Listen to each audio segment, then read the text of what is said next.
ഞാൻ ഇലക്ട്രിസിറ്റി ബോർഡിലെ ഒരു എഞ്ചിനീയർ ആയിരുന്നു. ഞാൻ ആ സമയത്ത് എനിക്ക് ഡാമുമായിട്ട് ബന്ധപ്പെട്ട് ഞാൻ പറഞ്ഞതുപോലെ എനിക്ക് അതുമായിട്ട് ബന്ധപ്പെട്ട് ഒരുപാട് കാര്യങ്ങൾ മനസ്സിലാക്കാൻ പറ്റിയിട്ടുണ്ട്. പിന്നെ എന്റെ സ്വന്തം കാഴ്ചയിലും സ്വന്തം അനുഭവത്തിൽ നിന്നാണ് ഞാൻ ഇതെല്ലാം പറയുന്നത്. അപ്പൊ ഞാൻ ഈ പറയുന്ന കാര്യത്തിന് സയന്റിഫിക് എവിഡൻസും അതിന്റെ കാരണം ഇത് സുപ്രീം കോടതിയിൽ സബ്മിറ്റ് ചെയ്ത ഡോക്യുമെന്റ്സിനെ ബേസ് ചെയ്തിട്ടാണ് ഞാനിപ്പോ സുനിലിനോട് സംസാരിക്കുന്നത്. അപ്പൊ അതുകൊണ്ട് നമുക്ക് ആദ്യമേ എനിക്ക് പറയാനുള്ള ഈ സുപ്രീം കോടതി രണ്ട് ജഡ്ജ്മെന്റ് നമുക്ക് എതിരെ നിൽക്കുന്നുണ്ട്. അതിൽ 2006 ഒരു ജഡ്ജ്മെന്റ് ഉണ്ട്. അതിനകത്ത് പറയുന്നത് അതാണ് ശരിക്കും പറഞ്ഞാൽ ഞാൻ ഇതിനകത്ത് ഇൻവോൾവ് ആവാനും ഇപ്പൊ ഞങ്ങൾ നടത്തുന്ന കേസിന്റെ ആധാരം അവിടെയാണ്. ഈ 2006 ജഡ്ജ്മെന്റ് ഇത് വരാൻ ശരിക്കും പറഞ്ഞു കഴിഞ്ഞാൽ നമ്മള് ഇതിനെക്കുറിച്ച് ശരിക്കും ആലോചിച്ചു കഴിഞ്ഞാല് ഈ ജഡ്ജ്മെന്റിലോട്ട് വരാനുള്ള വഴി എന്ന് പറഞ്ഞാൽ ഒരു PIL ആണ്, പബ്ലിക് ഇൻട്രസ്റ്റ് ലിറ്റിഗേഷൻ ആണ്. ഈ പറയുന്ന സുപ്രീം കോടതിയുടെ 2 വിധി നമ്മൾക്ക് ഈ വാള് പോലെ കേരളത്തിന്റെ തലയുടെ മണ്ടയില് അല്ലെങ്കിൽ നെഞ്ചിന്റെ മണ്ടയില് നിൽക്കുന്നുണ്ട്. ഈ വിധിയാണ് നമ്മുടെ ഏറ്റവും വലിയ പ്രശ്നം. അത് ആദ്യത്തെ വിധി 2006 2000 നമ്മുടെ ഡോക്ടർ സുബ്രഹ്മണ്യം സ്വാമി ഉൾപ്പെടെയുള്ള തമിഴ്നാടിന്റെ ഭാഗത്തുനിന്ന് ഒരു വലിയ ഒരു പെറ്റീഷൻ കൊടുത്തു. ആ പെറ്റീഷന്റെ പേര് അതുകൊണ്ടാണ് ശരിക്കും പറഞ്ഞാൽ ഇപ്പൊ ഇതൊരു സങ്കീർണമായ പ്രശ്നങ്ങളായിട്ട് കിടക്കാൻ കാര്യം. കാരണം വെച്ചാൽ കോടതിയെ സംബന്ധിച്ച് കോടതിക്ക് ഈ ഡാമിന്റെ സേഫ്റ്റി ഒന്നും നോക്കുന്നില്ല. അവരുടെ മുന്നിൽ വരുന്ന ഡോക്യുമെന്റ് വിത്ത് റെസ്പെക്ട് നമ്മുടെ കോൺസ്റ്റിറ്റ്യൂഷൻ ലോ അനുസരിച്ച് ഒരു വിധി പറയാ എന്നുള്ളതല്ലാതെ അവർക്ക് മറ്റൊന്നും ചെയ്യാനില്ല. അവർക്ക് ബഹുമാനപ്പെട്ട കോടതിക്ക് അതിൻ്റെതായ ലിമിറ്റേഷൻസ് ഉണ്ട്. ശരിക്കും പറഞ്ഞാൽ ഈ പബ്ലിക് ഇൻട്രസ്റ്റ് ലിറ്റിഗേഷനുമായിട്ട് പോയത് തന്നെയാണ് ഏറ്റവും വലിയ തെറ്റ്. കാരണം ഒരു കോടതിക്ക് തീരുമാനിക്കാൻ പറ്റത്തില്ല ഡാമിന്റെ സേഫ്റ്റി. കാരണം അത് ഡാമിന്റെ 2000 ഇത് പെറ്റീഷൻ കൊടുക്കുന്ന സമയത്ത് ഉള്ള ഡാമിന്റെ ഹെൽത്ത് ഇന്ന് 24 വർഷത്തിന് ശേഷം ഉണ്ടെന്ന് സുനിൽ പോലും അറിയാം അതില്ല എന്ന് അല്ലേ. അപ്പൊ ഓരോ ദിവസവും പഴക്കം ചെല്ലുന്തോറും ഡാമിന്റെ ബലം കുറഞ്ഞുകൊണ്ട് തന്നെ ഇരിക്കുന്നത്. പക്ഷെ ആ പറയുന്ന കാര്യം അതൊരു പ്രോസസ്സാണ്. ആ ഒരു കാര്യം ഒരു കോടതി വിധിയിലൂടെ ഒരു കാരണവശാലും അത് പിടിച്ചു നിർത്താനും പറ്റത്തില്ല. ആദ്യത്തെ കൊടുത്തിരിക്കുന്ന 2006 വിധി മുല്ലപ്പെരിയാർ എൻവയോൺമെന്റൽ പ്രൊട്ടക്ഷൻ ഫോറം ആണ് കൊടുത്തിരിക്കുന്നത്. അതിനകത്ത് ഉള്ള കക്ഷികളുടെ കാര്യങ്ങളെല്ലാം കൊടുത്തിട്ടുണ്ട്. Versus union government of India, അതാണ് റിട്ട് പെറ്റീഷൻ. ഈ മുല്ലപ്പെരിയാർ എൻവയോൺമെന്റൽ പ്രൊട്ടക്ഷൻ ഫോറത്തിന്റെ പേരിലാണ് ഈ കേസ് ആദ്യമേ പോയത്. ആ കേസിന് പോയത് തന്നെയാണ് നമ്മുടെ ഏറ്റവും വലിയ പരാജയം. കാരണം കേസ് നടത്തി കഴിഞ്ഞപ്പോൾ അതിനൊരു വിധി വന്നു എന്ന് ചോദിച്ചാൽ എന്താണ് ആ വിധി അനുസരിച്ച് ആ വിധിയുടെ ലാസ്റ്റ് പേജ് ഞാൻ ഹൈലൈറ്റ് ചെയ്ത ഭാഗം വായിക്കുകയാണ്. Further it is pertinent to note that the dam immediately in line after Mullaperiyar Dam is Idukki Dam. It is the case of the state of Kerala that despite the copious rain, the Idukki reservoir is not filled in its capacity. While the capacity of the reservoir is 70.5 TMC, it was filled only the extent of 57.365 TMC. This was also shown that assuming the worst happened, more than 11 TMC water would be taken by Idukki Dam. ഇതാണ് പ്രശ്നം എന്ന് വെച്ച് കഴിഞ്ഞാൽ ഇപ്പൊ ഞാൻ ഈ വായിച്ചതിന് അർത്ഥം എന്താണെന്ന് വെച്ച് കഴിഞ്ഞാല് ഇടുക്കി ഡാമിന്റെ കപ്പാസിറ്റി 70.5 TMC വെള്ളമാണ് ഡാമിന്റെ കപ്പാസിറ്റി. അത് ഏറ്റവും വലിയ കോപ്പിയസ് റെയിൻ എന്ന് പറയുമ്പോൾ ഏറ്റവും വലിയ റെയിൻ ഉണ്ടായിട്ടും അവിടെ 57.365 TMC വരെ നിറഞ്ഞിട്ടുള്ളൂ. അതായത് നമ്മുടെ ഹിസ്റ്റോറിക്കലി അത് 57.365 വരെ നിറഞ്ഞിട്ടുള്ളൂ. അതുകൊണ്ട് 11 TMC വാട്ടർ, അതാണ് മുല്ലപ്പെരിയാറിന്റെ കപ്പാസിറ്റി അവര് പറയുന്നത്. ആ വെള്ളം ഇടുക്കി ഡാമിൽ വളരെ ഈസി ആയിട്ട് ഉൾക്കൊള്ളാൻ കഴിയും എന്നാണ് പറയുന്നത്. അപ്പൊ അതുകൊണ്ട് താഴത്തോട്ട് പറയുന്നത് എന്താ, in the deputy director dam safety monitoring directorate, central water commission, ministry of water resources in the affidavit of April 2004 has inter alia stated that during the recent earthquake mentioned by the Kerala government in its affidavit, no damage to the dam was reported by CWC officers who inspected the dam. The experts having reported about the safety of the dam and the Kerala government having adopted an obstructionist approach cannot throw the permitted take shelter under the see that there are disputed questions in the fact. There is no report to suggest that the safety of the dam would be jeopardized if the water level is raised for the present 142. The report is in the contrary. അതാണ് അതിനകത്ത് എന്ന് വെച്ചാൽ ആദ്യത്തെ sentence ആണ് ഇതിനകത്ത് ഏറ്റവും വലിയ തമാശ. അതായത് ഇവർ പറയുന്നത് മുല്ലപ്പെരിയാർ ഡാമിന്റെ കപ്പാസിറ്റി 11 TMC വാട്ടർ ആണ്. ഇഫ് ഇൻ കേസ് എന്തെങ്കിലും വേഴ്സൺ ഇത് ചെയ്താലും എന്തെങ്കിലും കാരണവശാൽ ഇത് പൊട്ടിയാൽ തന്നെ നേരെ ഇടുക്കി ചെന്ന് 11 TMC വെള്ളം ഇടുക്കിക്ക് കൊള്ളാനുള്ള കപ്പാസിറ്റി ഇടുക്കിക്ക് അവിടെ സുരക്ഷിതമായിട്ടുണ്ട്. ഇതാണ് ഈ വേർഡിങ്ങിലാണ് ഈ 2006 ജഡ്ജ്മെന്റ് ക്ലോസ് ചെയ്യുന്നത്. എന്ന് വെച്ച് കഴിഞ്ഞാൽ if in case Mullaperiyar dam burst ആയാൽ തന്നെയും മുല്ലപ്പെരിയാർ ഡാമിന്റെ ഫുൾ വെള്ളവും ഉൾക്കൊള്ളാനുള്ള കപ്പാസിറ്റി ഇന്ന് ഇടുക്കി ഡാമിനുണ്ട് എന്നാണ്. ഇത് എന്ത് സ്റ്റഡിയുടെ മാനദണ്ഡത്തിലാണ് ഇവർ, എന്ത് കോമ്പിറ്റന്റ് ഏജൻസിയുടെ സ്റ്റഡിയുടെ അല്ലെ എന്തിന്റെ ബേസിലാണ് ഇവർ ഇത് പറഞ്ഞിരിക്കുന്നത്? എന്തെങ്കിലും മാനദണ്ഡമുണ്ടോ അതോ വെറുതെ? അത് പറയാനുള്ള ഏക കാരണം ഇതിന്റെ രണ്ടിന്റെയും കപ്പാസിറ്റി നമ്മള് കമ്പയർ ചെയ്തിട്ടാണ്. അവർ പറഞ്ഞേക്കുന്ന കണ്ടല്ലോ, ആ പേജിനകത്ത് എഴുതിയിട്ടുണ്ട് ഇടുക്കി ഡാമിന്റെ റിസർവയറിന്റെ കപ്പാസിറ്റി 70.5 TMC. അതേസമയം അതിന് മാക്സിമം ഒരു നടന്നിരിക്കുന്ന 57 ആണ്. ദാറ്റ് മീൻസ് അവിടെ പ്ലെന്റി ഓഫ് റൂം ഉണ്ട്. ഈ 11 TMC വെള്ളം മുല്ലപ്പെരിയാറിൽ നിന്ന് ചെന്നാൽ തന്നെ അത് ഉൾക്കൊള്ളാനുള്ള കപ്പാസിറ്റി ഇടുക്കി ഡാമിനുണ്ട് എന്നാണ്. അത് നിലവിലുള്ള ഇടുക്കി ഡാമിനുണ്ട് എന്നുള്ളതാണ് ഇവരുടെ തത്വം. ഈ തത്വമാണ് യഥാർത്ഥത്തിൽ ഏറ്റവും വലിയ, ലോകം കണ്ടതിലും വലിയ ഏറ്റവും വലിയ വഞ്ചന ഇതാണ്. കാരണം ഇത് ഇപ്പൊ സുനിൽ എന്നോട് ചോദിച്ച, സുനിൽ ഒരു നോർമൽ മനുഷ്യനായിട്ട് എന്നോട് ചോദിച്ച അതേ ചോദ്യമാണ് എനിക്കും. ആ ചോദ്യത്തിന് ഉത്തരമാണ് ഞങ്ങൾ നടത്തുന്ന കേസിന് ആധാരം. എന്ന് വെച്ച് കഴിഞ്ഞാൽ ഇതെങ്ങനെ ഇവര് മനസ്സിലാക്കി? കപ്പാസിറ്റിയുടെ ഒരു കമ്പാരിസൺ വെച്ചിട്ടാണെങ്കിൽ ശരിയാണ്. പക്ഷേ നമ്മുടെ പ്രശ്നം അതല്ല. ഈ പറയുന്ന മുല്ലപ്പെരിയാർ ഡാമിലെ വെള്ളം ഈവൻ കേസ് അത് പൊട്ടിയാല് ഇടുക്കി ഡാമിലേക്ക് എത്തുമോ?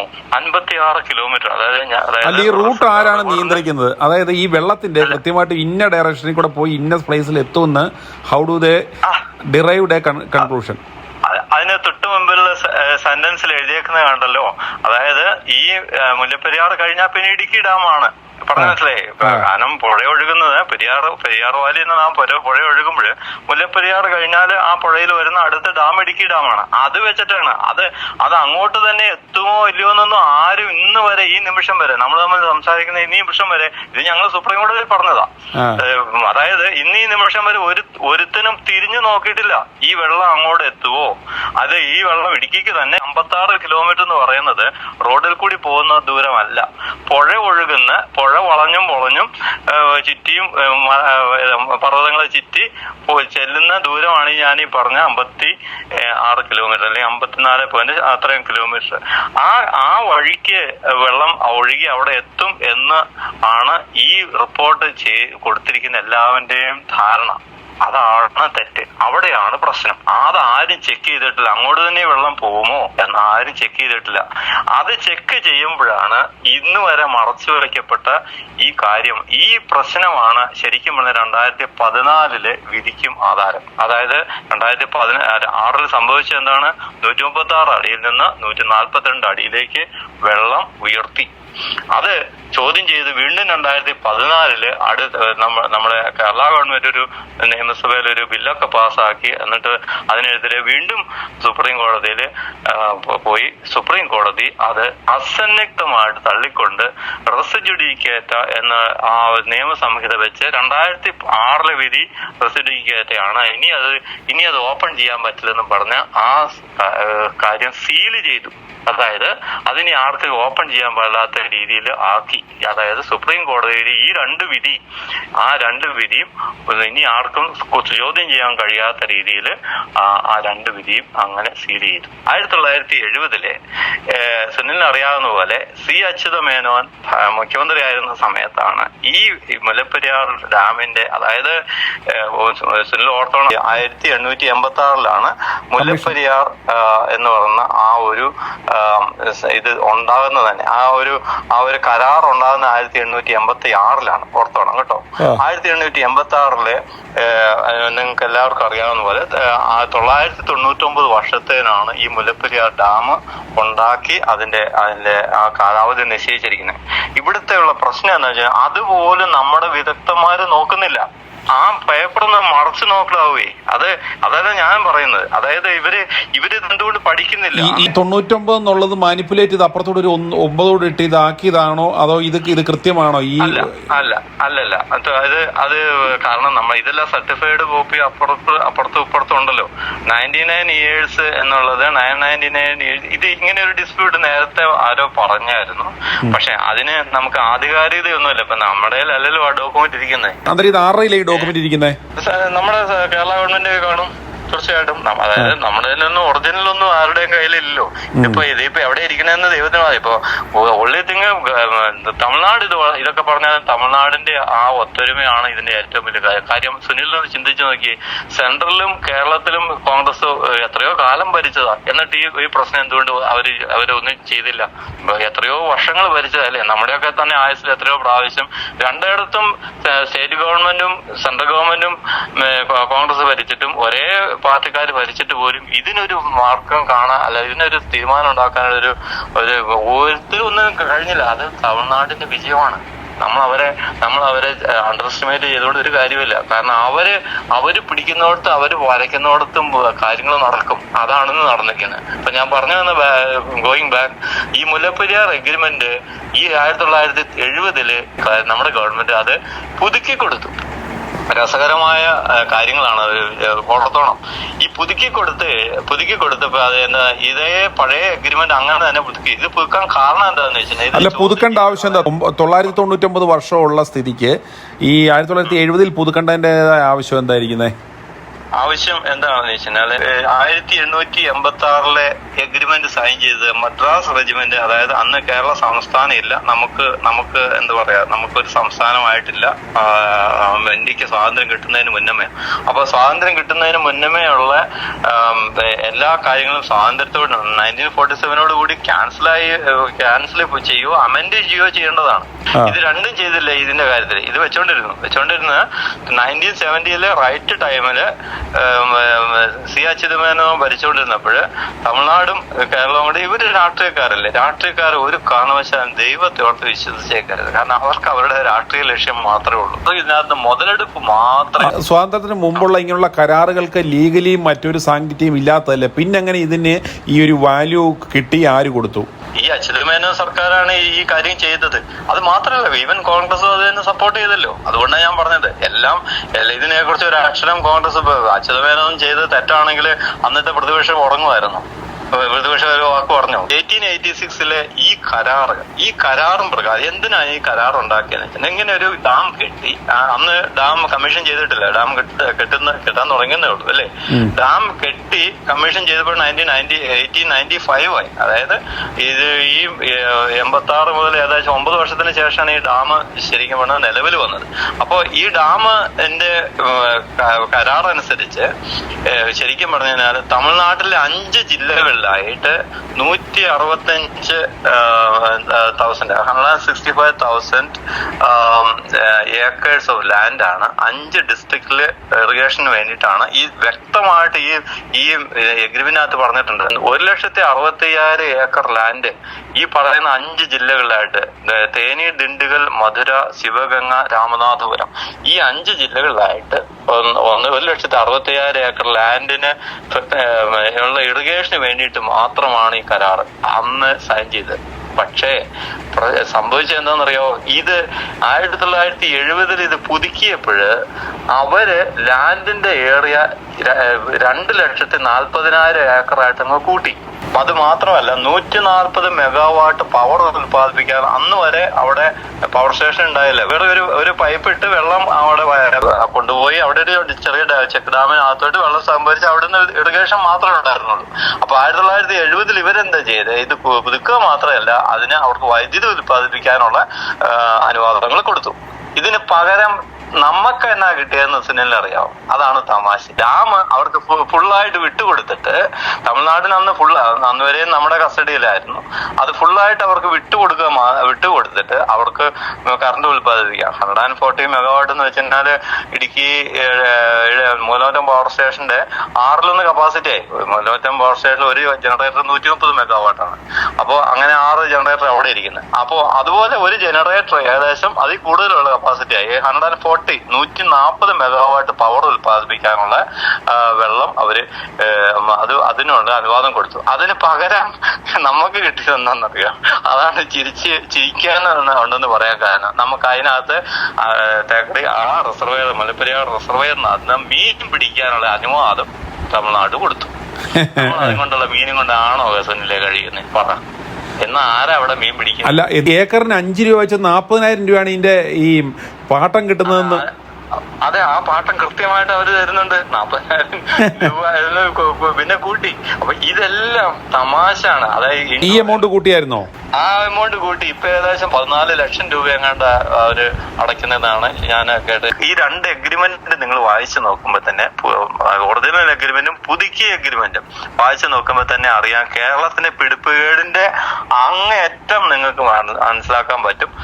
1970 ഇത് പുതുക്കി കൊടുത്തു കഴിഞ്ഞപ്പോ എന്ത് സംഭവിച്ചത്? നമുക്ക് മുല്ലപ്പെരിയാർ ഡാം സൈറ്റിൽ നിന്ന് നമുക്ക് കിട്ടിയ പ്രയോജനം അവിടെ ഫിഷിങ്ങിനുള്ള അനുവാദം തമിഴ്നാട് കൊടുത്തു എന്നതാണ്. നമുക്ക് വയറ് നിറഞ്ഞില്ലേ ഫിഷിംഗ് കൊണ്ട്.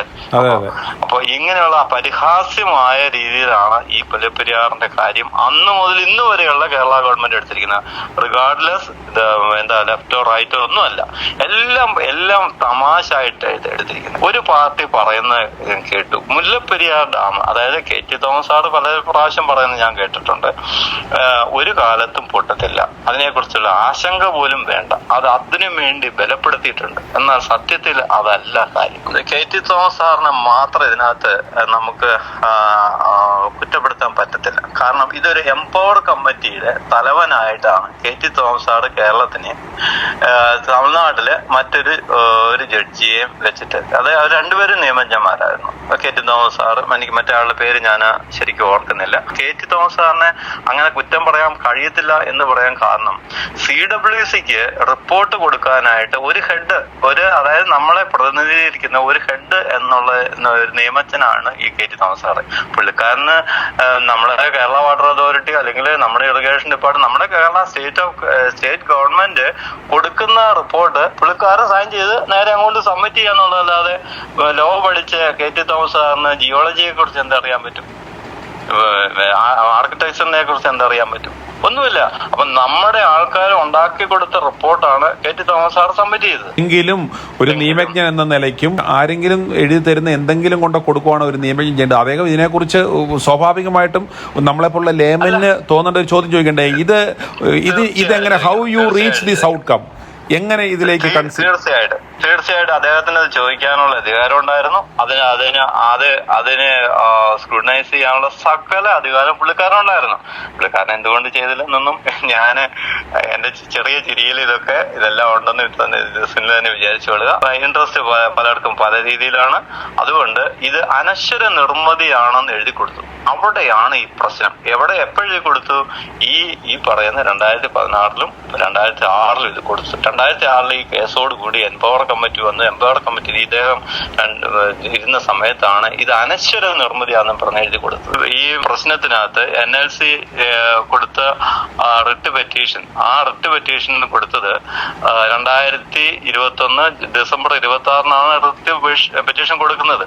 2021 ഡിസംബർ 26. 2021 ജാനുവരിയിലാണ് സുനിൽ ആദ്യമേ മെൻഷൻ ചെയ്ത ഈ UNU റിപ്പോർട്ട് വരുന്നത്. അതും ഞാൻ കൊടുത്ത ഇത് വെച്ചിട്ടാണ് ഇത് കൊടുക്കാൻ കാരണം. ചലഞ്ച് ചെയ്ത് 2006 മുതൽ നമ്മൾ ചലഞ്ച് ചെയ്തേ പറ്റൂ. കാരണം 2006 വിധിയാണ് ശരിക്കും 2014 റീകൺഫേം ചെയ്തത്. അപ്പൊ 2006 ലോകം കണ്ടതിലും ഏറ്റവും വലിയ ഒരു തമസ്കരണം, അതായത് ഒളിച്ചു വെച്ചിട്ടാണ് ബഹുമാനപ്പെട്ട കോടതിയെ തെറ്റിദ്ധരിപ്പിച്ചിട്ടാണ് ഈ വിധി 2006 വാങ്ങിച്ചത് എന്ന് തെളിയിക്കാൻ വേണ്ടിയിട്ടാണ് ഈ കേസ് കൊടുത്തത്. തമിഴ്നാട് ഒളിച്ചു വെച്ചതും കേരളം ആ ഒളിച്ചു വെക്കാൻ സമ്മതിച്ചതുമായ ആ കാര്യം പുറത്തോട്ട് വന്നു കഴിഞ്ഞു. അതായത് 2006 വിധി വാങ്ങിക്കാനുള്ള കാരണം ഒളിച്ചു വെച്ചിരുന്ന കാര്യം ഞാൻ പുറത്തെടുത്തിട്ടു. ആ സംഭവം എന്ന് വെച്ചാൽ മുല്ലപ്പെരിയാർ ഡാമിൽ നിന്ന് ആ dam if in case burst ആയാല് ഒരു തുള്ളി വെള്ളം പോലും ഇടുക്കി ഡാമിൽ എത്തത്തില്ല. അതാണ് സത്യം. ഇങ്ങനെ റിപ്പോർട്ട് കൊടുത്താരാ? ഈ റിപ്പോർട്ട് ഞാൻ തന്നെ ഉണ്ടാക്കി, ഞാൻ തന്നെ ഈ NLCക്ക് കൊടുത്തു. ആ NLC ആണ് കൊണ്ടുവന്ന് സുപ്രീം കോടതിയിൽ ഇത് കൊടുത്തത്. ഒരു ലെയ്മാന് ചെയ്യാൻ പറ്റും. പഴയ കാലം പോലെ പണ്ട് ഞാനൊക്കെ എഞ്ചിനീയറിംഗ് പഠിക്കുന്ന സമയത്തൊക്കെ തിയേറ്റർ ലൈറ്റും അതും ഇതൊക്കെ എടുത്തുകൊണ്ട് വേണം സർവേ നടത്താനും ലെവൽസ് കണ്ടുപിടിക്കാനും. ഇന്നിപ്പോ അതൊന്നും വേണ്ട. ഒരു കമ്പ്യൂട്ടർ ഉണ്ടോ, അതാണ്ട് ഒരു ആപ്പ് അങ്ങ് ഇൻസ്റ്റാൾ ചെയ്തപ്പോ ഞാൻ ഓൾറെഡി ഫോർവേഡ് ചെയ്തിട്ടുണ്ട്. നിങ്ങൾക്ക് നിങ്ങളുടെ വീട്ടിലിരുന്ന് നിങ്ങളുടെ സ്വന്തം കമ്പ്യൂട്ടറിനകത്തിരുന്ന് നിങ്ങൾ എത്ര ഉയരത്തിലാണ് സമുദ്രനിരപ്പിൽ എത്ര ഉയരത്തിലാണ് ഇരിക്കുന്നത്, ലോകത്തിലെ ഏത് പോയിന്റിലും ഇടുക്കിന്ന് അല്ലെങ്കിൽ മുല്ലപ്പെരിയാറിന്ന് ഇൻപുട്ട് കൊടുത്തേച്ച് എവിടെ വേണമെങ്കിൽ നിങ്ങൾക്ക് അളന്ന് നോക്കാൻ പറ്റും. പറഞ്ഞ മനസ്സിലായോ? ഇപ്പൊ ഞാന് അത് അളന്ന് നോക്കി കഴിയുമ്പോൾ നിങ്ങൾക്ക് മനസ്സിലാവും ഈ വെള്ളം എങ്ങോട്ട് ഒഴുകും.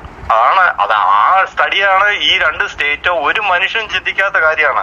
അങ്ങനെ ഒരു സ്റ്റഡി ആരെങ്കിലും ക്യാരി ഔട്ട് ചെയ്തിട്ടുണ്ടോ? ആ സ്റ്റഡി ക്യാരി ഔട്ട് ചെയ്തിട്ടുള്ള റിപ്പോർട്ടായി കൊടുത്തിരിക്കുന്നത്. ആ സ്റ്റഡി ഞാൻ ഇഞ്ച് വെച്ച്, അതായത് മീറ്റർ കണക്കിന് ഞാനിത് കംപ്ലീറ്റ് ടോപ്പോഗ്രാഫി സർവേ നടത്തിയതിനു ശേഷം ഈ റിപ്പോർട്ട് തയ്യാറാക്കി. ഇത് ചെയ്യാൻ കാര്യം എന്ന് വെച്ച് കഴിഞ്ഞാല് ഞാൻ ഈ സ്ഥലത്ത് ഈ പറയുന്ന മുല്ലപ്പെരിയാർ ഡാമിലും പല പ്രാവശ്യം പോയി ഇതിന്റെ ഇൻസ്പെക്ഷനും ഗാലറിയിലും അവന്റെ സീപ്പേജ് വാട്ടർ ഇളക്കുന്ന എന്റെ കൊളീഗ്സിന്റെ ഒക്കെ കൂടെ ഞാൻ ആ ടീമിൽ ഉണ്ടായിരുന്ന ആളില്ല. പക്ഷെ ഇവിടെ ഇത് കാണാനുള്ള കൗതുകം കൊണ്ട് ഞാൻ പല പ്രാവശ്യം അവിടെ പോയിട്ടുണ്ട്. അപ്പോഴൊക്കെ ഞങ്ങള് അവിടെ പോയി ഇതെല്ലാം അന്ന് KCB ഇതെല്ലാം ചെയ്തുകൊണ്ടിരുന്നത് 90s കാര്യം ഞാൻ പറയുന്നത് കേട്ടോ. ആ സമയത്ത് പല പ്രാവശ്യം ഞാൻ അവിടെ പോയിട്ട് ഞാൻ അന്ന് 36 വർഷം മുന്നേ 30-32 വർഷം മുന്നേ ഞാൻ കണ്ട കാര്യമാണ് ഈ വെള്ളം ഒഴുകിയാല് എങ്ങോട്ട് പോകും എന്നത് ഞാൻ കണ്ടുപിടിച്ചു. 1970 തന്നെയാണോ, 1970 തന്നെയാണോ പുതുക്കി കൊടുത്തത്?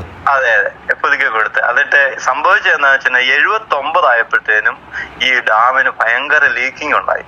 76-77 ഒക്കെ ആയപ്പോഴത്തേനും ഡാം ഭയങ്കരമായിട്ട് ലീക്ക് ചെയ്യാൻ തുടങ്ങി. അന്ന് എന്താ ചെയ്തതെന്നറിയോ? അതാണ് അതിലേയും വലിയ കൊലപാതകം. അന്ന് എന്താ ചെയ്തതെന്ന്, അതാണ് ഈ റീഇൻഫോഴ്സ് ചെയ്തു അല്ലെങ്കിൽ അറ്റകുറ്റപ്പണി ചെയ്തു ഡാം ബലവത്താക്കി എന്ന് പറയുന്നത് ഈ 79 ചെയ്ത പണിയാണ്. ഈ 79 ചെയ്ത പണി മോശമാണെന്നൊന്നും ഞാൻ പറയുന്നത്, പണിയൊക്കെ നന്നായിട്ട് ചെയ്തു. പക്ഷെ അതുകൊണ്ടുള്ള പ്രയോജനം എന്ത് എന്ന് ഒന്ന് ഒരു നല്ലൊരു എന്താ പറയുക, ടെക്നോളജിക്കലി വിവരമുള്ളവനോട് ചെക്ക് ചെയ്യണ്ടേ ഇതിലെന്താ സംഭവിച്ചതെന്ന് വെച്ചാൽ മുല്ലപ്പെരിയാർ ഡാമിന്റെ മേളില് അന്ന് പഴയ ഡാമിന്റെ 1 മീറ്റർ കനത്തിൽ അതങ്ങ് ചെത്തി കളഞ്ഞു. എന്നിട്ട് ആ 1 മീറ്റർ കനത്തില് ഏകദേശം കുറച്ച് വീതി കൂട്ടിയിട്ട് ഒരു ക്യാപ്പ് ഉണ്ടാക്കി. അതാണ് എന്റെ പേരാണ് ക്യാപ്പിംഗ് എന്ന് വെച്ചാൽ ഓൾറെഡി വീക്കായിട്ടിരിക്കുന്ന ഡാം എന്ന് പറയുമ്പോ തന്നെ ഇത് ഓർത്തോണം, ഇത് ഗ്രാവിറ്റി ഡാം. ഇതിനകത്ത് കമ്പിയോ മറ്റ് റീഇൻഫോഴ്സ്മെന്റ് ബാറോ ഒന്നുമില്ല. RCC അല്ലല്ലോ, സ്ട്രക്ചർ വെറും സൂർക്കിയാണല്ലോ. കല്ലിനകത്ത് മേസൺറി ഡാമാണ് ശരിക്കും. മേസൺറി ഡാം എന്ന് വെച്ച് കഴിഞ്ഞാൽ നമ്മള് എന്താ പറയുന്നത്, കൽപ്പണിക്കാരൻ പണിയുന്ന രീതിയിൽ അതിന് കല്ലിനിടയ്ക്കെല്ലാം ഈ സൂർക്കി മിശ്രിതം ഇട്ടാണ് ഇത് നിറച്ച്, അങ്ങനെയാണ് ഈ ഡാം ഉണ്ടാക്കിയേക്കണം. അപ്പൊ അതിന്റെ വെയിറ്റ് കൊണ്ടാണ് കൂടുതലും ഇതിന് ഫൗണ്ടേഷൻ പോലും നല്ല രീതിയിൽ വന്നിട്ടില്ല. അത് വേറെ കാര്യം. അത് അവിടെ നിൽക്കട്ടെ, ഫൗണ്ടേഷൻ ഉറപ്പിച്ചേക്കണേ എങ്ങനെയാ? ഈ സാധനത്തിനകത്ത് സൂർക്കി മിശ്രിതത്തിന് കാലങ്ങളായിട്ട് ഇതിന്റെ പഴക്കം കൊണ്ട്, അതായത് ഏജിങ് വരുമ്പോൾ തീർച്ചയായിട്ടും അതിന് ഡിസിന്റിഗ്രേഷൻ ഉണ്ടാവും.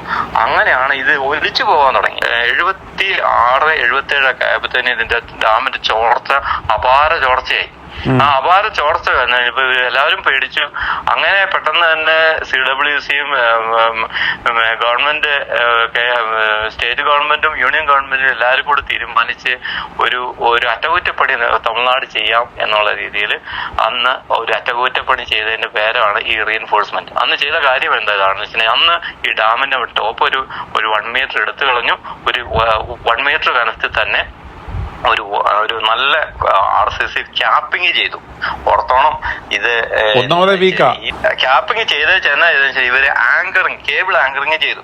ഒരു 9 അടി 8 വിട്ട് കേബിൾ ആങ്കറിങ് എന്ന് പറയുമ്പോൾ സുനിൽ ഓർത്തോണം, ഇത്രയും വലിയ ഒരു ഡാമിന് ഈ 9 അടി വിട്ട് വെറും 4 ഇഞ്ച് ട്യൂബിനകത്ത് കേബിൾ ഇട്ട് താഴെ പാറയിലോട്ട് വലിച്ച് വലിച്ചെന്ന് വെച്ചാൽ ടെൻഷനിൽ ഈ പറയുന്ന ക്യാപ്പിംഗ് നിർത്തി എന്നാണ് പറയുന്നത്.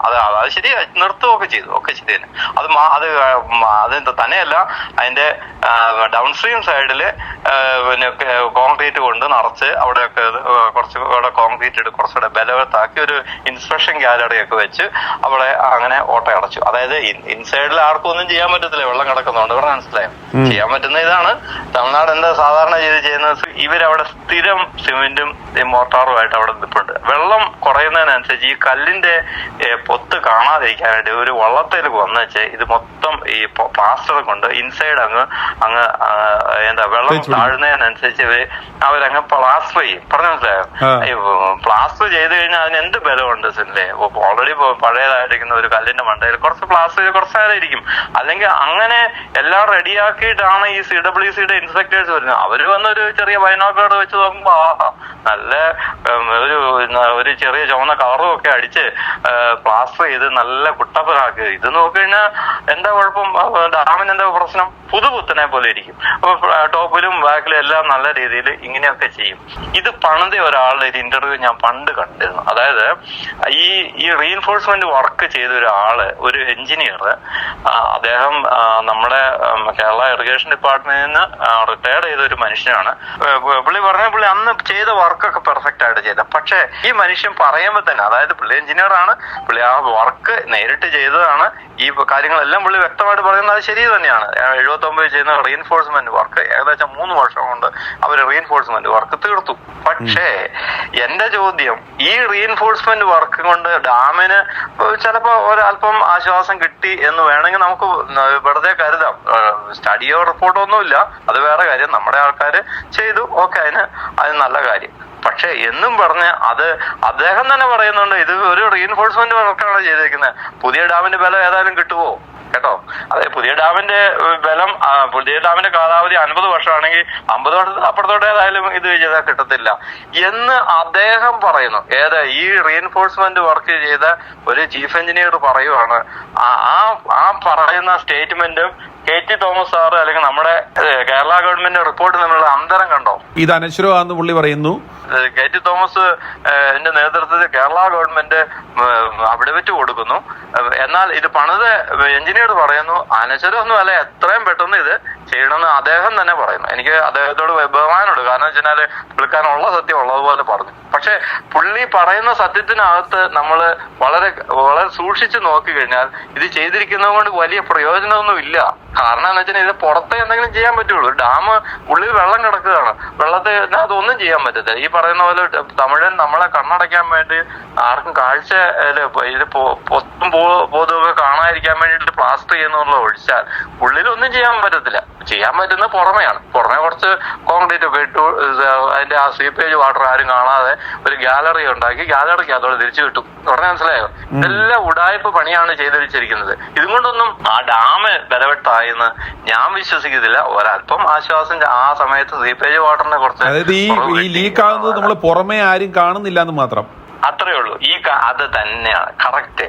പുറമെ നമുക്ക് ഇതിനെ കുറിച്ച് പോയി ചെന്ന് കണ്ടു കഴിഞ്ഞാൽ അതിന് വലിയ കുഴപ്പമുള്ളതായിട്ട് ആർക്കും തോന്നത്തില്ല. അതിന് ആ മിടുക്ക് തമിഴ്നാട് ഗവൺമെന്റ് ചെയ്തിട്ടുണ്ട്. അത് അവരിപ്പോഴും ചെയ്തോണ്ടിരിക്കുന്നത് തന്നെയാണ്. അപ്പോ ഈ പറയുന്ന ഡാമിന്റെ ഏറ്റവും വലിയ പ്രശ്നം എന്ന് പറയുന്നത് ഇങ്ങനെയുള്ള ഈ റീഇൻഫോഴ്സ്മെന്റ് വർക്ക് കൊണ്ടൊന്നും ഒന്നും കിട്ടിയിട്ടില്ല. അതൊന്നും ആ ഡാമിന്റെ ലൈഫിനെ കൂട്ടുന്നില്ല. ഒന്ന് ഓർത്ത് നോക്കണം, ഇത് പണിത് എഞ്ചിനീയേഴ്സ്. എന്റെ ആദ്യമേ പറയാനുള്ള അതാണ്. നമ്മളൊരു കാര്യം, ഒരു വണ്ടിയാണെങ്കിൽ തന്നെ ഓക്കെ, ഒരു ബെൻസ് വണ്ടിയാണ്, ഇപ്പൊ അത് ഉണ്ടാക്കിയ അതിനെന്തെങ്കിലും ഒരു വളരെ കാര്യമായ എന്തെങ്കിലും പ്രശ്നമുണ്ടെങ്കിൽ അത് ഉണ്ടാക്കിയ കമ്പനിയല്ലേ ആധികാരികമായിട്ട് പറയാനായിട്ട്, അല്ലേ? അതൊരു വർഷം ലൈഫ് എത്രയാണ് അവൻ പറയുന്നത്, ഇതിന്റെ ലൈഫ് എത്രയാണ്.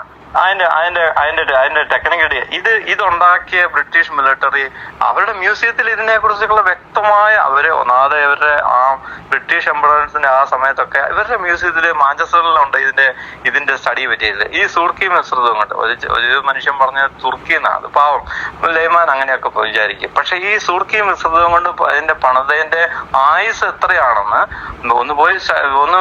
ഈ എല്ലാവരും മന്ത്രിമാരെല്ലാവരും എല്ലാ ആഴ്ചയിലും ലോകം ചുറ്റുന്നതല്ലേ, ഒന്ന് പോയി നോക്ക്. വിവരമുള്ളതിനെ അല്ലെ ആരെങ്കിലും ഒന്ന് പറഞ്ഞു വിടുക. ഇവര് മ്യൂസിയത്തിലുണ്ട്. ലണ്ടനിലൊക്കെ ഇപ്പോ ആരെങ്കിലും ഒക്കെ സുഹൃത്തുക്കളുണ്ടെങ്കിൽ അവരോടും ഇത് നമുക്ക് അത് പോയി അതിന്റെ കോപ്പീസ് ഒക്കെ എടുത്ത് നോക്കാൻ പറ്റും.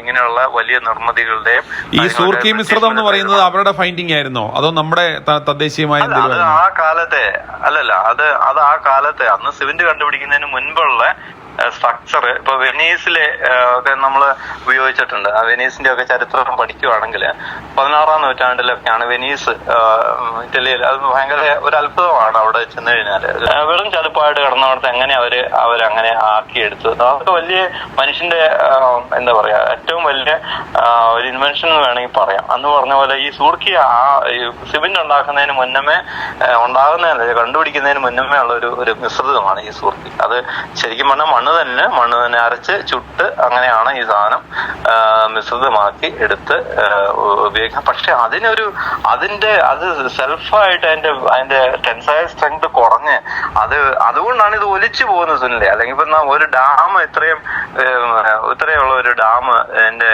ഒലിച്ചു പോവാന്ന് പറഞ്ഞാൽ നമുക്ക് ചിന്തിക്കാൻ കൂടി കഴിയുമോ?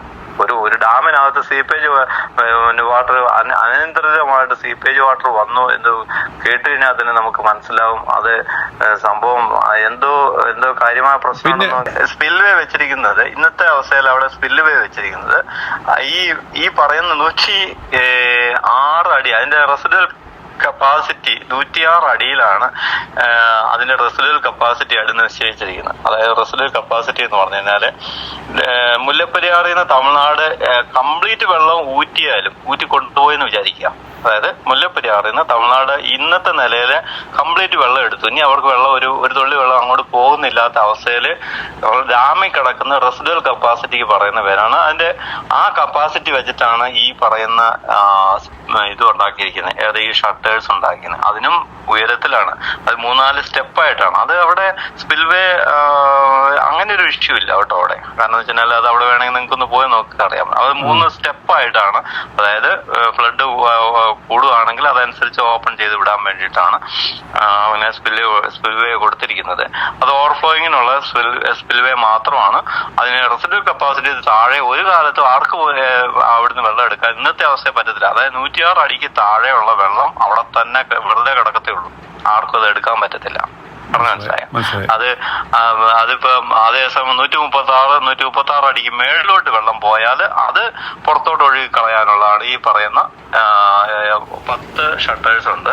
3 സ്റ്റെപ്പായിട്ട് 4, 3, 3 അങ്ങനെ 10 ഷട്ടേഴ്സ് ഉണ്ട് അവിടെ. അത് ചിലതൊക്കെ തുറക്കും. അത് വെള്ളത്തിന്റെ ഫ്ലോ എത്ര ഇൻഫ്ലോസ് എത്ര കൂടുതലുണ്ടോ അതനുസരിച്ച് അത് ആവശ്യമുണ്ടെങ്കിൽ തുറക്കും. ഇവര് മാക്സിമം 142 എന്ന് പറയുന്ന 142 അടിയിൽ നിന്ന് 142, 145 അടി വരെയൊക്കെ മാക്സിമം.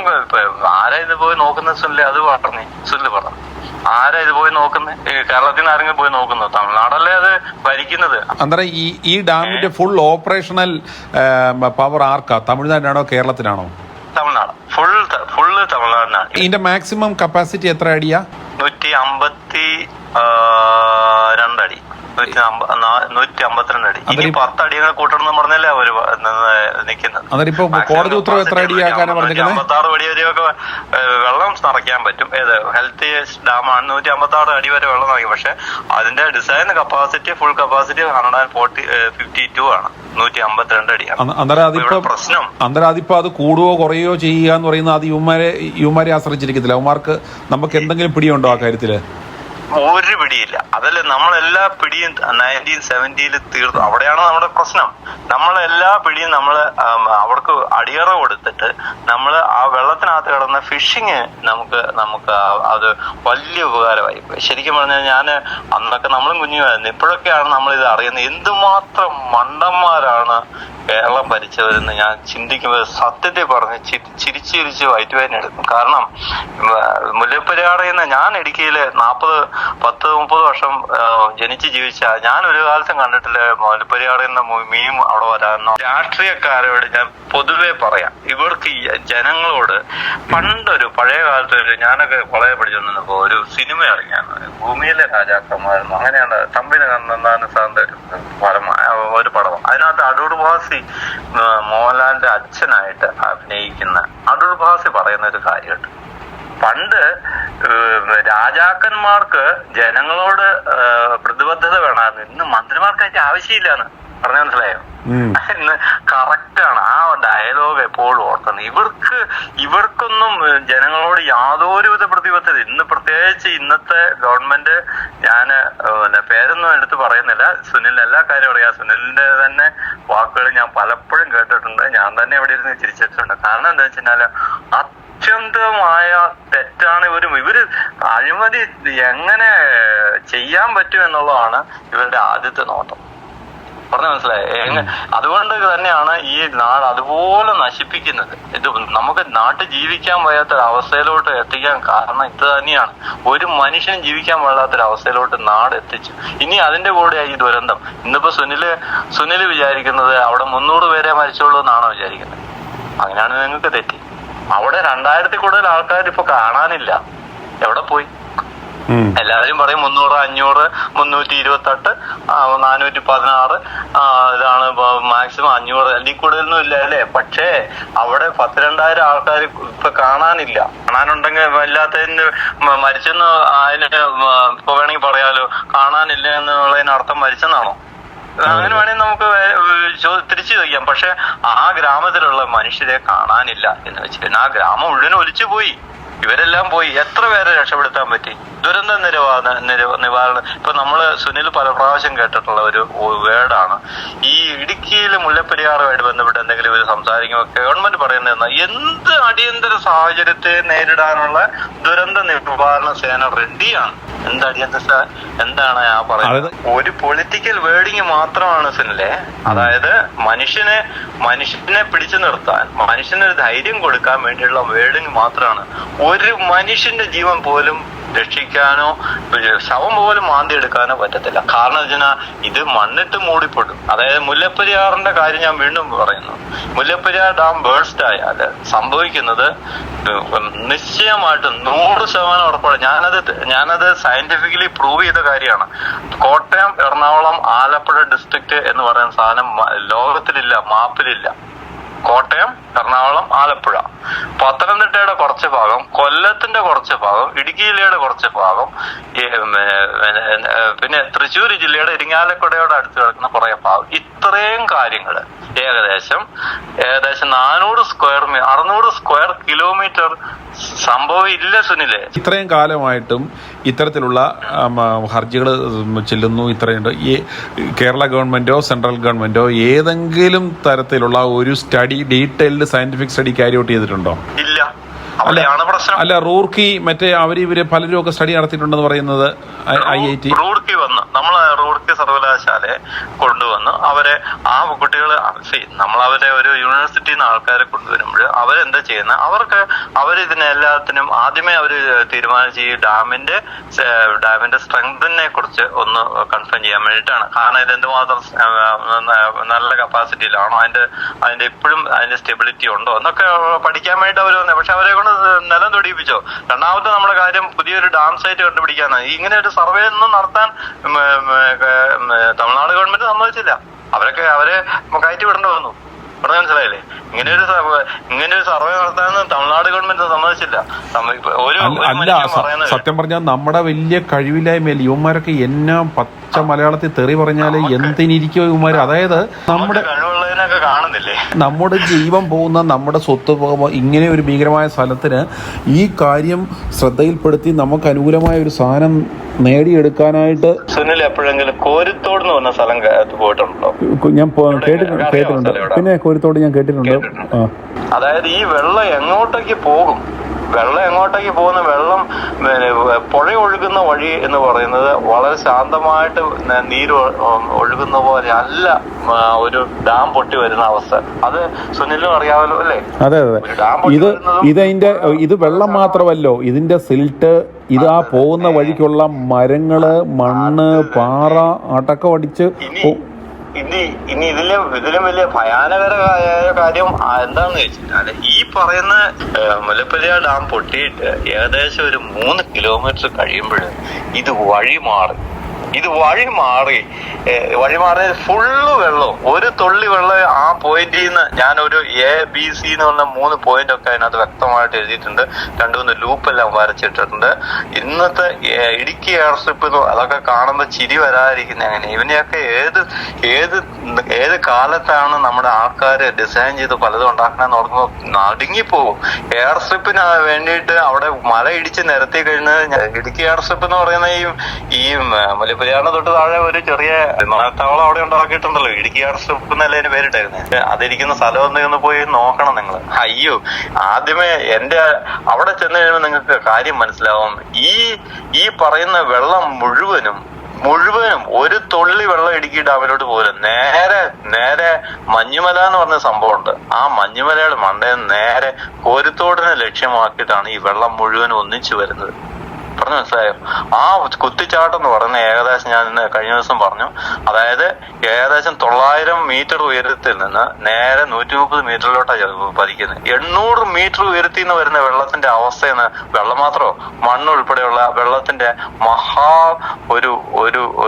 ഒരു വാട്ടർ ക്വാണ്ടിറ്റി 11 TMC വെള്ളത്തിന്റെ അവസ്ഥയോട് എവിടുന്നുള്ള ഹൈറ്റ് ആണ് ഈ 800 മീറ്റർ എന്ന് പറയുന്നത്? എവിടുന്ന് എങ്ങോട്ടുള്ള ഡിസ്റ്റൻസാ?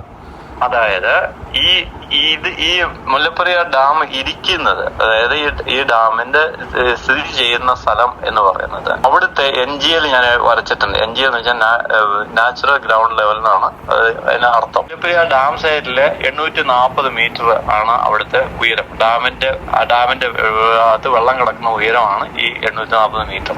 അവിടുന്ന് ഇത് പൊട്ടി വരുവാണെങ്കിൽ എങ്ങോട്ടേക്ക് വരും? അതാണ് നമ്മൾ ആ ഡൗൺ സ്ട്രീമിലാണ് നമ്മൾ സർവേ ചെയ്ത്. ആ സർവേ ചെയ്തിട്ടാണ് കൊടുത്തിരിക്കുന്നത്. ഓരോ പോയിന്റിലും എത്ര മീറ്റർ ഉണ്ടെന്ന് വ്യക്തമായിട്ട് എഴുതിയിട്ടുണ്ട്. അപ്പോൾ ഓരോ പോയിന്റിൽ വരുമ്പോൾ എത്ര മീറ്റർ ഉണ്ട്, എത്ര കിലോ, അതായത് ഫോർ എക്സാമ്പിൾ ആദ്യത്തെ ഡാമിൽ നിന്ന് 2.8 കിലോമീറ്റർ ദൂരെ, എനിക്ക് തോന്നുന്നു 3 കിലോമീറ്റർ താഴെ, യെസ്, ആദ്യത്തെ ഒരു 90 ഡിഗ്രി ബെൻഡുണ്ട്. അവിടെ വെച്ച് ഈ വെള്ളം പടിഞ്ഞാട്ട് തിരിയും. കാരണം അതിന് മുന്നേ നിൽക്കുന്ന ഒരു പാറ, ഒരു വലിയ മലയാണ്, അത് റോക്കി മൗണ്ടൻ ആണ്. ആ മൗണ്ടൻ 1000 മേലെ മീറ്റർ ഉയരം ഉള്ളതുകൊണ്ട് അത് റോക്കി മൗണ്ടൻ ആയതുകൊണ്ട് അത് ഒലിച്ചു പോകത്തൊന്നുമില്ല. അപ്പൊ അവിടെ നിന്ന് വെള്ളം നേരെ ഇന്ന് പുഴ ഒഴുകുന്ന ആ ഉയരത്തോട് തിരിയും. മൂന്നാമത്തെ പോയിന്റ് C എന്നുള്ള പോയിന്റ്, അവിടെ വീണ്ടും ഒരു 90 ഡിഗ്രി ആണ് എങ്ങോട്ട് ഇടുക്കിയേക്ക്. പക്ഷെ ആ 90 അത് എടുക്കത്തില്ല. ആ കാരണം അതിന് നേരെ കിടക്കുന്ന എയർ സ്ട്രിപ്പ് ഉൾപ്പെടെ കിടക്കുന്ന ലൂപ്പ്, പൊക്കം കുറഞ്ഞ സ്ഥലം, അങ്ങോട്ടേക്ക് വെള്ളം കുതിച്ചൊഴുകും. ഇതാണ് സംഭവിക്കുന്നത്. ഇത് നിങ്ങൾ കണ്ടു കഴിഞ്ഞാൽ നിങ്ങൾക്ക് വ്യക്തമായിട്ട് മനസ്സിലാവും. ഒരു തുള്ളി വെള്ളം ഇടുക്കി ഡാമിലോട്ട് എത്തത്തില്ല. അവിടെയാണ് വിഷയം. നമുക്ക് വേണ്ടത് എന്ന് വെച്ചാൽ ഇതിനെക്കുറിച്ച് ഈ 2006 സുപ്രീം കോടതിയിൽ വിധി എങ്ങനെയെങ്കിലും ഇതൊന്ന് പുനഃപരിശോധിക്കണമെങ്കിൽ സബ്സ്റ്റാൻഷ്യൽ റീസൺ കൊടുക്കണം. കോടതിയെ കബളിപ്പിച്ചു എന്ന് കോടതിക്ക് തെളിഞ്ഞു കഴിഞ്ഞാല് അത് കഴിഞ്ഞ ദിവസം ഒന്ന് പുനഃപരിശോധിക്കണമെന്നും പറഞ്ഞൊരു അഭിപ്രായം കോടതി പറഞ്ഞു കേട്ടായിരുന്നു. കോടതിക്ക് എന്തൊക്കെയോ സംശയമാണ്. കാരണം കോടതിയെ കബളിപ്പിച്ചിട്ട് ഇത്രയും വലിയൊരു തെറ്റ് കോടതിയിൽ തമസ്കരിച്ച് വെച്ചിട്ടാണ് അതിന്റെ പുറത്ത് ഒരു വിധി വാങ്ങിച്ചത് എന്ന് കോടതിക്ക് ബോധ്യപ്പെട്ടാൽ ദൈവം അനുഗ്രഹിച്ചാൽ ഇത് പുനഃപരിശോധിക്കാവുന്ന. പക്ഷെ ഞാൻ പറഞ്ഞില്ലേ, അതായത് നമ്മൾ ഇത്രയും കേസുമായിട്ട് പോകുന്നുണ്ടെങ്കിൽ ഇതല്ലേ ശരിക്കും സ്ട്രൈക്ക് ചെയ്യാൻ പറ്റാവുന്ന ടൈം. കാരണം ഈ വയനാട് ഇഷ്യൂ തന്നെ എടുത്തിട്ട് കൊണ്ടുതന്നെ അർജന്റായിട്ട് നമുക്ക് ഒരു ഇത് ലിസ്റ്റ് ചെയ്യാൻ പറ്റാവുന്ന രീതിയിൽ ഇപ്പൊ അതിനുള്ള അനുകൂല സാഹചര്യമായി. ഇപ്പം മിണ്ടിയില്ല, പിന്നെ ഇപ്പോഴാണ്. അതുകൊണ്ടാണ് ഇപ്പൊ ഞാൻ നിങ്ങളെ വിളിക്കാനും ഒക്കെ കാര്യം അത് തന്നെയാണ്. അല്ലെങ്കിൽ സുനിലിനെ ഞാൻ കോണ്ടാക്ട് ചെയ്യാൻ കാര്യം ഇപ്പോഴേ മനുഷ്യൻ ഇത് ശ്രദ്ധിക്കത്തുള്ളൂ. അല്ല കുറച്ചുകൂടെ കഴിഞ്ഞ വെയിൽ ഒതിച്ചു കഴിഞ്ഞാൽ ഇപ്പൊ ആൾക്കാര് മുല്ലപ്പെരിയാർ അടിയും കിട്ടും. അതായത് ഇന്നലത്തേനേക്കാളും ആളുകളുടെ ആ സ്പിരിറ്റ് ഇന്നിച്ചൂടെ കുറഞ്ഞു. കാരണം കാര്യങ്ങൾ നോർമലൈസ് ചെയ്ത് വരുമ്പോഴത്തേക്കും 8 മണിക്കൂർ കൂടുതൽ ഒരു മനുഷ്യന്റെ ഇത് നിൽക്കത്തില്ല. അതാ പറഞ്ഞേ. അത് എന്താ സംഭവം എന്ന് വെച്ചാൽ ഈ പബ്ലിക്കിനെ ഒരു അവയർനെസ് ഉണ്ടാക്കിയെടുക്കാൻ വളരെ ബുദ്ധിമുട്ടാണ്. കാരണം എന്ന് വെച്ചാല് വ്യക്തമായിട്ട് ഈ പബ്ലിക്കിന് ഇത് മനസ്സിലായാല്, പബ്ലിക്കിന് ഈ കാര്യം മനസ്സിലായാലും തീർച്ചയായിട്ടും ഈ പറയുന്ന സുപ്രീം കോടതി ഈ 2 തെറ്റായ വിധികളാണ് ഈ കാര്യം ഇത്രയും സങ്കീർണമാക്കിയത്. ഇപ്പൊ കോടതിയുടെ വിധിയുടെ പുറത്ത് ഇതിങ്ങനെ ഉറച്ചു നിൽക്കുവോ? ഒരു ഡാം നിൽക്കുവോ? ഉണ്ടാക്കിയവൻ പറയുന്നു, റീഇൻഫോഴ്സ്മെന്റ് ചെയ്ത എഞ്ചിനീയർ പറയുന്നു പറ്റത്തില്ല, ഞാൻ പറയുന്നത് നിൽക്കത്തില്ല. ലോകത്തെ സകലവരും അത് തന്നെ പറയുന്നു. പക്ഷെ അത് കോടതി വിധി ആയതുകൊണ്ട് തൊടാൻ പറ്റത്തില്ല. നമ്മുടെ മരട് ഫ്ലാറ്റ് പൊളിക്കാൻ കാരണം ഇതേ കാര്യം തന്നെയാണ്. ഇതേ റെസിഡൻസിയേറ്റ എന്ന് പറയുന്ന ആ ലീഗൽ പോയിന്റ് ആണ് പ്രശ്നം.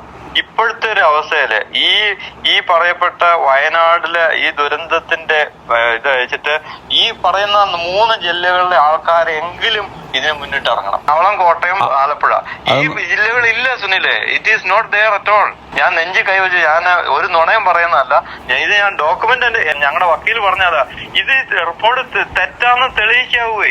നിങ്ങളത് തെളിയിക്ക്. Then we are responsible. ഇതെല്ലാം പൈസയുടെ പുറത്തുള്ള കളികളാണ്. ദൈവത്തോടത്ത് അങ്ങനെ തന്നെ വിശ്വസിക്കണം. ആര് എന്നുള്ളതില്ല, സകലവനും കൈ നിറച്ചാണ് പൈസ. 5-6 ജില്ലകളിലുള്ള കർഷകരുടെ വെള്ളം, ഈ വെള്ളമാണ് പോകുന്നത്. ഞാൻ പറഞ്ഞല്ലോ, 1,60,000 ഏക്കർ സ്ഥലത്തേക്കുള്ള ഇറിഗേഷനാണ് 1886 എഗ്രിമെന്റിനകത്തുള്ളത്. നിങ്ങളത് വായിച്ചു നോക്കുമ്പോൾ നിങ്ങൾക്ക് മനസ്സിലാവും. ഇന്ന് 2,40,000 ഏക്കറായി മാറിക്കഴിഞ്ഞു. അപ്പൊ ഏകദേശം എത്രയായി? 1,00,000 ഏക്കറും കൂടെ അവര് എക്സ്പാൻഡ് ചെയ്തു. ഉപയോഗിക്കുന്നതിലല്ലല്ലോ ഇവിടെ പ്രശ്നം. ഇവിടെ നമുക്കിപ്പോ വെള്ളം കിട്ടിയാൽ ഒരു പ്രയോജനമില്ല. അത് ഒഴുകി നേരെ കടലിൽ ചെല്ലും. അല്ലാതെ നമ്മളൊരു കൃഷി ചെയ്യുന്നില്ലല്ലോ. ഞാനൊക്കെ അവിടെ ജനിച്ചു വന്നതാണ്. നമ്മളൊക്കെ നന്നായിട്ട് കൃഷി ചെയ്ത് സ്വന്തം നെല്ലും കൊണ്ടൊക്കെ ഞങ്ങളൊക്കെ കഴിച്ചിട്ടുള്ളൂ. അത് ആ കാലം പോയി. 40 വർഷം മുന്നേ ഉള്ള അല്ലെ 50 വർഷം മുന്നേ ഉള്ള കേരളം അല്ലല്ലോ ഇന്ന് കേരളത്തിൽ ആർക്കും ഒന്നും ചെയ്യേണ്ട ആവശ്യമില്ല. എല്ലാവരും വായും വിളഞ്ഞ് നോക്കി നടക്കുക, എന്തെങ്കിലും ഉടായ്പൊക്കെ ആയിട്ട് ജീവിക്കുക. ആർക്കും ജോലി ചെയ്യണമെന്ന് യാതൊരു താല്പര്യമില്ലല്ലോ. ഇപ്പൊ ചെയ്യാനുണ്ടെങ്കിൽ തന്നെ ബംഗാളികൾ വന്ന് എന്തെങ്കിലുമൊക്കെ ചെയ്യും. ഇത് ഇങ്ങനെയായിരുന്നോ കേരള? അല്ലല്ലോ. എന്റെ കുഞ്ഞുനാൾ അങ്ങനെ ആയിരുന്നില്ല. അപ്പൊ എനിവേ, അത് ഞാൻ ആരെയും കുറ്റപ്പെടുന്നതല്ല. പക്ഷെ വെള്ളം ഇപ്പൊ നമുക്ക് കിട്ടിയാൽ ഒരു കാര്യമില്ല. മാക്സിമം വയ്ക്കണ എല്ലായിടത്തും ഹൈഡ്രോ ഇലക്ട്രിക് പവർ സ്റ്റേഷൻ ഉണ്ടാക്കും. അപ്പൊ ഓൾറെഡി ഉണ്ട്. ഇപ്പൊ ഈ വെള്ളം കിട്ടിക്കൊണ്ട് നമുക്ക് കാര്യമൊന്നുമില്ല. സുനിൽ മറ്റൊരു കാര്യം ഓർത്തോണം. ഇന്ന് നമ്മുടെ കാസർഗോഡ് മുതല് പാറശാല വരെയുള്ള കേരളത്തിന്റെ കിഴക്കോട്ട് എല്ലാ നദികളും, ഈ പശ്ചിമഘട്ടത്തിലുള്ള സകല നദികളും ഡാം തടഞ്ഞു നിർത്തി തമിഴ്നാടിനാണ് വെള്ളം കൊടുത്തത്. ഇത് മുല്ലപ്പെരിയാർ മാത്രമല്ല, മുല്ലപ്പെരിയാർ അതിൽ ഒരെണ്ണം മാത്രമാണ്. 36 ഡാം കെട്ടി 36ഓളം ഡാമിൽ നിന്ന് ഏകദേശം 600ഓളം TMC വെള്ളം നമ്മള് തമിഴ്നാടിന് കൊടുത്തോണ്ടായിരിക്കുന്നേ. ഇത്രയും വെള്ളം തമിഴ്നാടിന് നമ്മൾ കൊടുത്തിട്ട് പടിഞ്ഞാട്ട് ഒഴുകേണ്ട പുഴയെല്ലാം നമ്മള് ഡാം കെട്ടി വെച്ച് അവർക്ക് ആ വെള്ളം കൊടുത്തോണ്ടിരിക്കുകയാണ്. തമിഴ്നാടിന്റെ വെള്ളം മുഴുവൻ വരുന്ന പശ്ചിമഘട്ടത്തിലെ നമ്മുടെ നദികളിൽ നിന്ന് തന്നെ. അപ്പൊ ഓക്കെ, അത് പല കാലത്തും അവര് എഗ്രിമെന്റ് വെച്ച് കൊടുക്കുന്നുണ്ട്. ഒക്കട്ടെ, കുഴപ്പമില്ല. പക്ഷെ മനുഷ്യന്റെ ജീവനും കൂടെ കളഞ്ഞിട്ട് വെള്ളം കൊടുക്കുന്നു, അല്ലെങ്കിൽ അതിനെ കൂട്ടു നിൽക്കുന്ന ഒരു സർക്കാർ, ഇത്ര പിടിപ്പുകേടുള്ള ഒരു ജനവും ഒരു സർക്കാരും ഇനി ലോകത്തിലില്ല കേരള സർക്കാരിനെ പോലെ. ഇത്ര പിടിപ്പുകേട്. ഒരു കാര്യം ഒന്ന് പറഞ്ഞ് ചെയ്യിക്കാനോ ഒന്നാമത് അറിയത്തില്ല. അഴിമതി അല്ലാതെ വേറെ ഒന്നും നമുക്ക് അറിയത്തില്ല. നല്ല കാര്യങ്ങളൊന്നും പറഞ്ഞാൽ കേൾക്കത്തുമില്ല. മുല്ലപ്പെരിയാറുമായിട്ട് ബന്ധപ്പെട്ട് ആദ്യമേ ഇവര് ചെയ്യേണ്ട കാര്യം എന്ന് വെച്ചാൽ, ഈ മുല്ലപ്പെരിയാറുമായിട്ട് ബന്ധപ്പെട്ട് ഈ ഡാമിന്റെ സേഫ്റ്റിയെ കുറിച്ച് ഒരു ഇന്റർനാഷണൽ ഏജൻസി പരിശോധിക്കണം. ഇത് സേഫാണെന്ന് പറഞ്ഞ് വെച്ചോണ്ടിരിക്കണം. അതാണ് ആദ്യത്തെ കാര്യം. അതിന് ഒരു പുറത്തുള്ള അതാണ് ജനങ്ങൾ ആവശ്യപ്പെടുന്നത്. ഇത് പരിശോധിക്കണം, അതായത് ഡാം സേഫ് ആണോ എന്ന് പരിശോധിക്കണം. രണ്ടാമത്തത് ഇതിന്റെ ഡിസൈൻ പോയി എടുത്ത് ലണ്ടനിലാണെങ്കിൽ ലണ്ടനിൽ പോയി ഇതെടുത്ത് മ്യൂസിയത്തിലാണ് എവിടെയാണെങ്കിലും അതിപ്പോ പരിശോധിക്കാൻ വരുന്ന അവർക്കും ഇതിനെക്കുറിച്ച് സഹായിക്കാൻ പറ്റും. ഇതിനെക്കുറിച്ച് ഒരു ടെക്നിക്കൽ ഡാറ്റ കളക്ട് ചെയ്യണം. ഇപ്പൊ ഡാമിന്റെ അവസ്ഥ എന്താണ്, അതാണ് ആദ്യം ചെയ്യേണ്ടത്. രണ്ടാമത്തത്, ഇത് പൊട്ടിയാൽ ഇപ്പൊ ഞാൻ കൊടുത്ത റിപ്പോർട്ട് അത് തീർച്ചയായിട്ടും ഗവൺമെന്റ് ഒരു സർവേ നടത്തുക തന്നെ ചെയ്യണം. നടത്തി കഴിയുമ്പോൾ മനസ്സിലാവും ഈ സുപ്രീം കോടതി കൊടുത്ത കാര്യങ്ങൾ തെറ്റാണ്, വെള്ളം ഒരു കാരണവശാൽ ഇടുക്കിയിലോട്ട് പോകത്തില്ല എന്ന ധൈര്യത്തിലാണല്ലോ സുപ്രീം കോടതി വിധി പുറപ്പെടുവിച്ച്. അത് തെറ്റാണെങ്കിലോ? അന്നേരം നമുക്കിപ്പോ ഇത് എങ്ങനെയാണെങ്കിലും ഒരു കോമൺ ഒരു ലേമൻ ലോജിക്ക് വെച്ചിട്ടാണെങ്കിൽ പോലും ഇത് ഡീകൺമീഷൻ ചെയ്യുക, പുതിയൊരു ഡാം പണിയുക എന്നുള്ളതല്ലേ ഉള്ളൂ ഇതിനൊരു സൊല്യൂഷൻ. അതല്ലാതെ വേറെ ഒരു സൊല്യൂഷൻ ഇല്ല. കാരണം ഇവര് ഒരു മനുഷ്യന് നമ്മുടെ ശ്രീധരൻ സാർ എന്ന് പറയുന്ന ഈ മെട്രോമാൻ പുള്ളിക്കാരൻ പറയുന്ന ഒരു ഡയലോഗൊക്കെ ഞാൻ കേട്ടു. പുള്ളിക്കാരൻ പറഞ്ഞതാണ് 50 അടി താഴ്ച, അതായത് 50 അടി ഞാൻ പറഞ്ഞല്ലോ 106 അടിയാണ് ഇതിന്റെ റെസിഡുവൽ കപ്പാസിറ്റി എന്ന് ഞാൻ ആദ്യമേ പറഞ്ഞു ഓർക്കുന്നുണ്ടല്ലോ. അപ്പൊ 50 അടി, അതായത് അതിന് പകുതിയോളം താഴെ വേറൊരു ടണൽ ഉണ്ടാക്കി തമിഴ്നാട്ടിലേക്ക് ആ വെള്ളം കൊണ്ടുപോകാം എന്ന്. അത് ശരിയാണ്, അങ്ങനെ കൊണ്ടുപോകാനൊക്കെ പറ്റും, അങ്ങനെ ടണലും ഉണ്ടാക്കാൻ പറ്റും, കൊണ്ടുപോകാനും പറ്റും. പക്ഷേ പ്രശ്നം എന്താ സുനിൽ ചിന്തിച്ചു നോക്കിയേ, ഇവർക്ക് ഈ വെള്ളം ഇവിടെ റിസർവ്ഡ് ആയിട്ട് കിടക്കണം.